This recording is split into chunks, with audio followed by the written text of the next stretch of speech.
Hello, I'm John Mamias, executive producer at CD Projekt Red in Warsaw, and today this is our first dev diary for The Witcher 2 Assassins of Kings on Xbox 360. We'll be talking a lot about the new features that are going into the game, and I'll explain a little bit about the fact that the 360 is actually an adaptation from the PC title and not a simple port. What we mean by adaptation is to effectively rebuild the game so that it feels native to the console. We've rewritten the renderer and created a new rendering pipeline so that we can achieve much better performance with the same fidelity as in the PC version. We're also implementing a new intelligent camera system, new controls, a new targeting system, and a more console-friendly user interface. We're also adding significant new content and other features. We took special effort to beef up the game for the Xbox release. We're in this great situation where we already had the game out there and people experienced it, and we have a lot of community feedback, and we want to put all this into this game and make it better. Especially it's very complex story. We want everyone to understand it. That's why we beefed up especially the final chapter of the game. We've put in some additional events, additional sub-quests, so that the story develops in the way we've imagined it like the first time. In our game, you take a role of the Witcher, and the Witcher is like a professional monster slayer. He's like a hired mercenary, but trained specially to fighting monsters. He's like the ultimate warrior in this world. He was taken as an infant, by other Witchers, and he undergone a lot of mutations and very hard training, so that right now he's like the ultimate killing machine.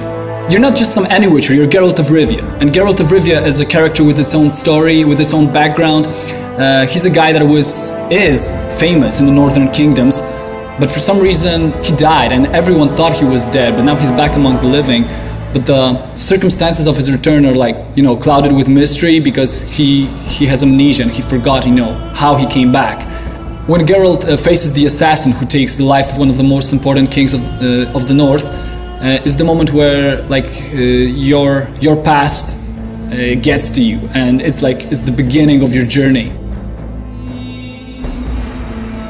In addition to an epic story, the game features complex combat system that combines intense dynamic action with tactical choices.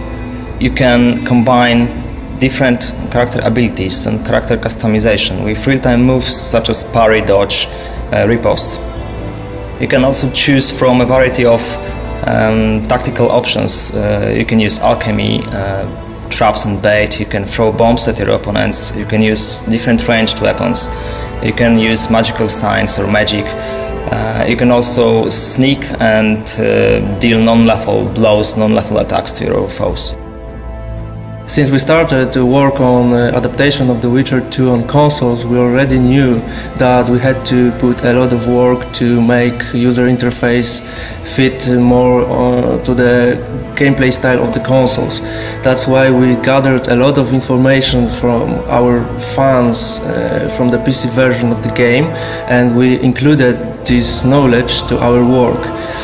We are also including a lot of new improvements, like to give an example, a special, totally new targeting system which allows you to select easily a proper enemy. We want to improve controls in our game in terms of combat and outside of it, because it's really important matter for us to have a game fluid and smooth in those areas. That's why we decided to rewrite whole controls code from scratch, and the same is with camera system. The Witcher 2 runs on our own technology called Red Engine. We decided to develop it because we wanted to achieve unlimited creative and artistic freedom. We wanted to give our designers and artists tools to create the world of Witcher just the way they seen it. The combination of a unique art direction and a powerful engine such as the Red Engine really helps in creating a modified environment that both looks and feels unique. The Witcher 2 will be one of the best looking titles to come out to Xbox 360. It's important to note that everything we're doing for the Xbox version will also be delivering for the PC version, and there's some important new additions and enhancements that we haven't talked about today that we'll be announcing later in the year.